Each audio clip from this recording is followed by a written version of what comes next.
Фундаменттің биіктігі 110 лёг еребрестей монолит. Саламатсыздар. Сіздер мына үйде 2 жыл болып қалды. Сенбесеңіздер оны тексеріп көріңіздер. Мен натяжной потолок мына жердегі ригель жүзіп тастайды. Бұрында күйгіз үйінде белде мына белдеме дейді ғой, арқаны тартып қояды. Оп-оңай қолданамыз. Өйткені мынаның үстінде ешқандай утепление жасаудың қажеті жоқ. 5 миллион жер міне, пожалуйста. Эконом жағын былай қалдырайық. 40 тонна, 50 тонна, 100 тоннаға шейін үйдің басып тұратын салмағын азайтасың. Ассалаумағалейкум, құрметті құрылысшылар қауым.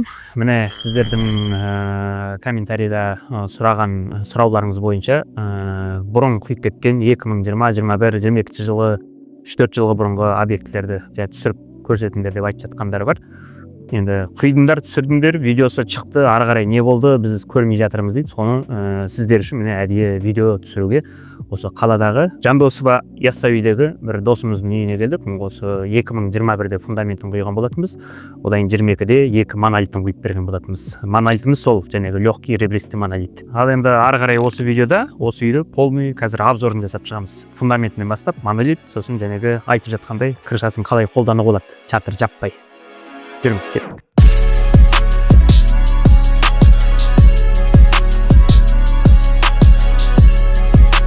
Міне үйдің ауласы осы, фундаменті. Міне мына жерде бізде подвал болатын. 4-те-4 қой деймін, ұмытып қалмасам 4-те-4 подвал бар. Одан кейін 2 ярус, 2 этаж үй.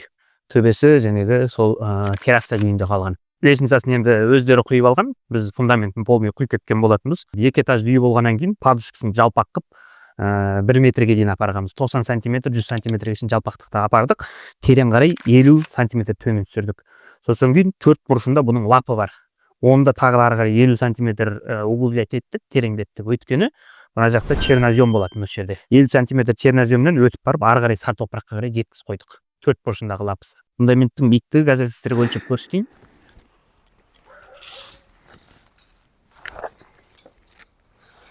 Фундаменттің биіктігі 112 сантиметр. Қалыңдығы 40 сантиметр, 2 этаж үй болғаннан кейін. Үйдің размері 10-10.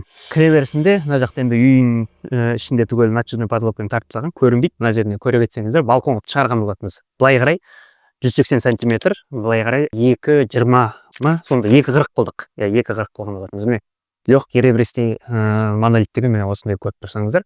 Мына жерде 3 ригель, алдында ригель, үстінде 5 сантиметр бетон, армированный бетон. Ал енді шағын көрейік. Саламатсыздар. Міне осы досымыздың мамасы, Саматтың Құралай деген апайымыз. 2021-де фундаментін құйып бастаған болатынбыз. 22-де осы үйді черновой бітіріп, ақырындап кіріп бастаған. Енді сіздер мына үйді 2 жыл болып қалды? Иә, 2 жыл болды ғой. 2 жыл. Қысы қалай болды, жазы қалай болды? Осы фундаментінен бастап осы ерке балам бастады. Фундаментін құйды, монолитін құйды, бәрін құйды. Қыста жылы қазір, жылы, жазда салқын, жақсы бәрі. Сол осындай. Несі монолиттің бір плюсы сол біз айтып жүргеніміз, герметичный болады да, жоғары қарай былай айтқанда ауа, ыстық, суық дегендерді сорып кетіп тұрмайды да. Оны қазір сіздерге мына комнатадан көрсетейік. Рахмет. Мысалға міне мында натяжной потолок, сіздерде енді легкий потолок жабатын болса ағашпен, оны қанша герметикпен, қанша мембатамен, пенопластпен, құятын пенамен жапсаң да бәрібір ауа сорып тұрады. Сенбесеңіздер оны тексеріп көріңіздер. Мен натяжной потолок тұрған, оны любой жерге кірген кезде қазір сен потолок түсіп тұр, мен есікті резко ашып жабайын. Мысалға легкий потолок енді мынандай монолитіне құймағаннан кейін ол төбе бәрібір ауа сорып кетеді. Оның тексеретін бір жолы, мысалға үйде өздеріңіз тексерсеңіздер болады, мына есікті резко бүйтіп ашып жапқан кезде, мысалға вакуум болады ғой іште. Сол кезде мына легкий потолоктарыңыз қозғалып тұрады. А мынада байқағандарыңыздар қозғалмайды. Көрдіңіздер ғой, бірде-бір былай айтқанда ауа ана жақтан сормайды. Ауа герметичный болғаннан кейін ол былай айтқанда ішке жиналған жылуды төбе сорып қоймайды. Сізде жаңағы газ болсын, көмір болсын, пеш отынды жылуыңызды эконом жасайды. Ал мына чатырды қалай қолданады, терраса қалай қолданады, жаңағы чатыр жабудың қажеті жоқ деп жатырмыз ғой, соны сіздерге көрсете кетейік. Жоғары қарай шығайық, екінші этажға.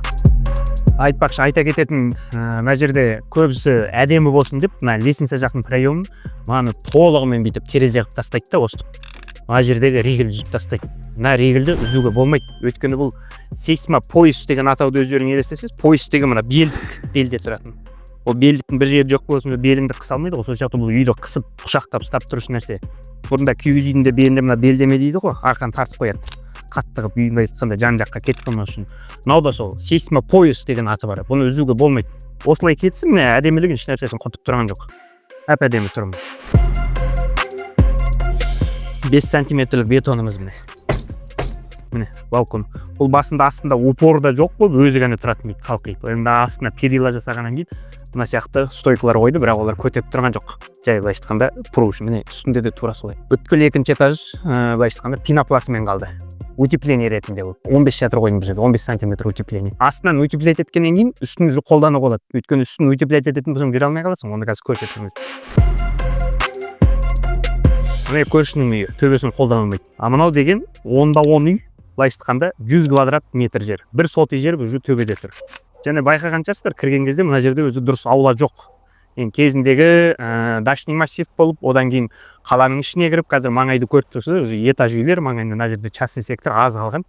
Бірақ мынаның үстінде отырғанның өзі міне мына жақта тау, мына жақта қалаң, міне қарап отырып терраса. Міне қалай қолдануға болады. Оп-оңай қолдану емес, өйткені мынаның үстінде ешқандай утепление жасаудың қажеті жоқ.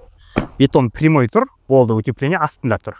Ешқандай ыстық суыққа және астында терлеу, сулану деген нәрселер болмайды. Жасап біткеннен кейін сіздің жұмысыңыз гидроизоляция. Гидроизоляция қандай? Жәнегі смоланың сұйық түрі бар. Сұйық түрімен бір жүріп шығасың. Ол және трещиналардың бәрін жауып ішіне кіреді.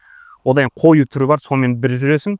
Біз мына есімнен кетпесе, мынаған бір 300 шелектен 6 шелек сол смола жіберді. Ал одан кейін үстінен қарағаз, және құмы жоқ қарағаздан 12 рулон, одан құм мен қарағаз 12 рулон. Енді 10 рулонда кететін еді, мен байқаңыздар, четіне дейін бірақ жеткізіп алысыптар. Мынаны скитермен көтерген қалап.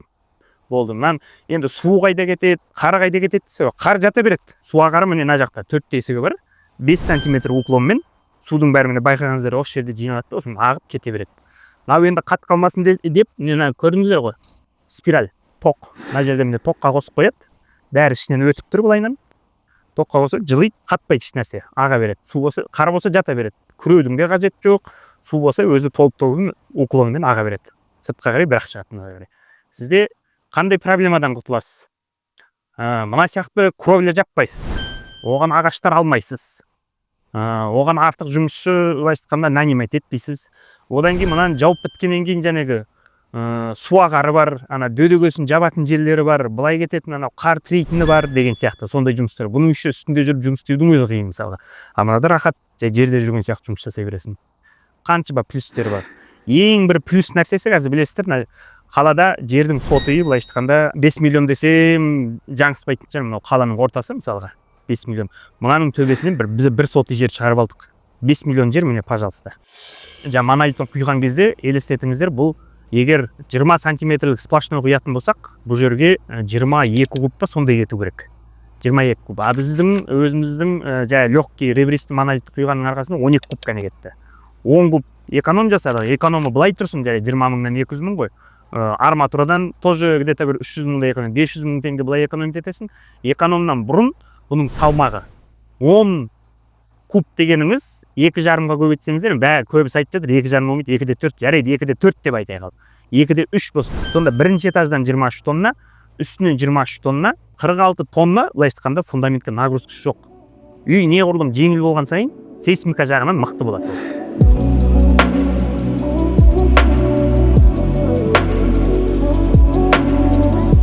Адамның өзінің адал еңбегімен тапқан нәрсесін үй көтеріп жатқаннан кейін, оны былай айтқанда дұрыстап отырса екен деген оймен өзіміз фундамент құюды бастадық. Өйткені көрдік, қанша бар колоннаны да көрдік, монолитті де өтірік дұрыс емес құйып кетеді, артын былай айтқанда жалтыратып ұстап та кететін адамдар көп. Сол үшін фундаменттен бастадық. Жалпы фундаментті меңгеріп, осының маманы болып алайық деп, соны бірыңғай 3-4 жыл айналыстық. Фундаментпен ғана тек заводтарды білістік, қай жақтан цемент алады, қандай раствордың түрі қандай, маркалар деген қандай болады, миксерлердің былай айтқанда жүру тұрысы, насоспен құйғаны деген сияқты 3-4 жылдың ішінде, құдайға шүкір, ішінде жүріп, кухняның ішіне кіруің керексің ғой, соны білу үшін. Біліп алдық. Фундамент деген қалай, цемент қалай келеді, қалай расчет жасалынады, қай заводпен жұмыс істеуге болады, қандай посредникке ұрын қалуға болмайды деген сияқты. Соны меңгеріп алғаннан кейін, әкеміз айтып көрсеткен, 12 жыл бұрын біз өзімізге үйге монолит құйғанбыз. Осы біздің айтып жүрген легкий ребристі монолит. Оны әкем қайдан алған? Ол кезінде СССР кезінде строитель болып жұмыс жасаған. Мына СССР совет өкіметіндегі адамдар біледі, мынандай плиталар болатын, П-образный болып тұрады былайынан. Тазынан суреттен көре аласыздар. Тура соны қоюмен айналысатын, этажкалар жасайтын солармен. Соны жасап жүрген кезде әкеміздің ойлағаны, осыны неге тура осылай қылып бірыңғай қылып құймасқа деп. Өйткені ана плиталардың ортасын былай айтқанда арматура варит етеді, қайтадан құяды, енді ана цельный болу керек қой, жұмысы көп екен оны жасайтын. Төбесі қисық болып қалады, оның төбесін қайтадан стяжкамен түзейді, әңгімесі көп кетеді екен. Вот соны ойлап жүріп, біз как раз енді құрылыста жүргеннен кейін ағам екеуміз үйді көтерген кезде сол кезде көрсетті. Міне осылай монолит құйып көріңдерші қалай болады екен. Болды дедік те, монолитті бірінші этажды, екінші этажды солай құйдық 12 жыл бұрын. Опыттан өткіздік. Одан кейін оны бақыладық 3-4 жыл, жаңа фундаментпен айналысып жүрген кезде. 3-4 жыл бақылаған кейін монолиттің ол дұрыс екеніне көзіміз жетті. Неге дұрыс десеңіздер, мына үй неғұрлым жеңіл болған сайын өзінің тұрысы да былай айтқанда көпке дейін шыдайды. Мысалға, спортивный адам сияқты, міне өзіңнің денең өзің аяғыңа сай жүре аласың да. Ал енді адам деген семіріп кетсе, қатты семіріп кетсе, мына тізе ауырады, аяқ кетеді, секіре алмайды, жүгіре алмайды дегенше аяқ әлсірейді. Сол сияқты үйдің де фундаменті оның аяғы тұрған, тіреп тұрған. Сол дұрыс тұру керек.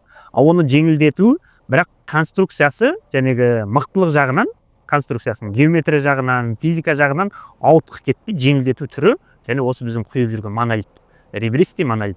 Бұл енді бәрі ойлап жатады ғой, ой, сендер қайдан шығарып алдыңдар ондайды, қайдан ойлап таптыңдар, оқығансыңдар ма, оқымағансыңдар ма деп. Оны енді любой сайтты, Google-да ашып, ребристый монолит деп жазсаң, неше түрлісі шығады. Конструкциясы тура сол. Просто біздің әдіс бұл жерде пенопласт қолданамыз. Пенопласт қоямыз да, регелеп тастаймыз. Кейбір кісілер бар, бір этаж деп иә деп құйдыртып алады да, екі этаж көтеріп тастайтындар болады.